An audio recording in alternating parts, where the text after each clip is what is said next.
بسم اللہ الرحمن الرحیم۔ محترم سامعین، بنو امیہ کے حالات چل رہے ہیں۔ آج ہم یزید بن معاویہ جو کہ دوسرے حکمران رہے ہیں جن کے بارے میں بات کریں گے، جن کا دورانیہ 60 ہجری سے 64 ہجری بنتا ہے۔ امیر معاویہ رضی اللہ عنہ کے بعد ان کا بیٹا یزید مسند خلافت پر بیٹھا۔ وہ بڑے شاہی ناز و نعم میں پڑا تھا۔ شعر و شاعری اور سیر و شکار میں اسے کافی دلچسپی تھی۔ خاصہ فوجی تجربہ بھی حاصل تھا۔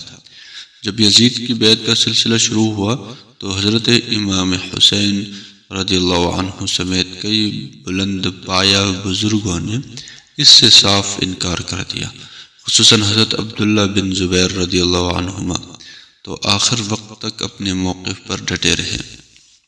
شیعان علی رضی اللہ عنہ کا خیال تھا کہ خلافت صرف اہل بیت کا ہی حق ہے۔ ان کا سب سے بڑا مرکز کوفہ تھا۔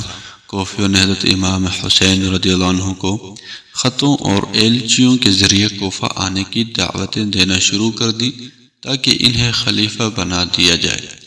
حضرت امام حسین رضی اللہ عنہ ان کی باتوں میں آ گئے اور اپنے اہل و عیال اور حامیوں سمیت کوفہ کی جانب روانہ ہوئے، مگر راستہ ہی میں سب ساتھی ایک ایک کر کے آپ کا ساتھ چھوڑتے گئے۔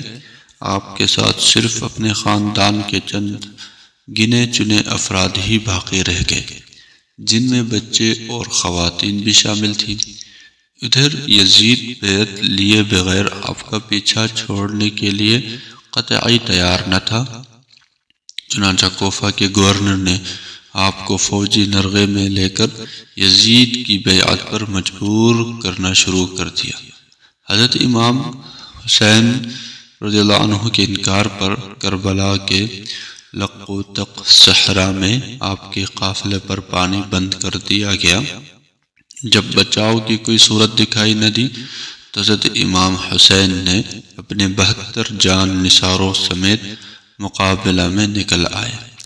جان نثاروں کے اس مختصر سے قافلہ کا مقابلہ 4000 مسلح لشکر سے ہوا اور 10ویں محرم 61 ہجری تک وہ سب کے سب بڑی بے دردی سے شہید کر دیے گئے۔ یزید کی اس سفاکی پر دنیا اسلام میں صف ماتم بچھ گئی اور اس کے خلاف غم و غصہ اور نفرت و حقارت کے جذبات مشتعل ہو گئے۔ اسی اثنا میں حضرت عبداللہ بن زبیر رضی اللہ عنہما نے بھی یزید کی بیعت سے صاف انکار کر دیا اور خود خلافت کا دعویٰ کر دیا۔ اہل حجاز نے بڑی تعداد میں آپ کی بیعت شروع کر دی۔ اس پر یزید اور سیخ پا ہوا۔ اس نے مدینہ میں اپنے مخالفوں کے خلاف سخت فوجی کارروائی کا حکم دے دیا۔ اسی سلسلے میں مکہ کا محاصرہ بھی ہوا، جس کے دوران خانہ کعبہ کی عمارت کو بھی خاصا نقصان پہنچا۔ اسی محاصرے کے دوران 12 ربیع الاول 64 ہجری کو یزید کا انتقال ہو گیا اور حضرت عبداللہ بن زبیر رضی اللہ عنہ کی خلافت ختم کیے بغیر جنگ و جدل ملتوی ہو گیا۔ مسلسل سیاسی ہلچل کے باوجود یزید کے دور میں بھی مسلمانوں نے افریقہ میں کافی فتوحات کی۔ اسلامی لشکر بڑھتا ہوا بحر ظلمات کے کنارے تک جا پہنچا۔ یزید کے انتقال کے بعد اس کے بیٹے معاویہ ثانی کو مسند خلافت پر بٹھا دیا گیا۔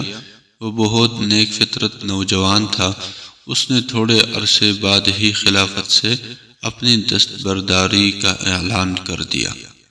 اس کی دستبرداری کے بعد کافی عرصہ تک حالات بگڑے رہے۔ آخر کار شام کے علاوہ سب علاقوں میں حضرت عبداللہ بن زبیر رضی اللہ عنہ کی خلافت تسلیم کر لی گئی۔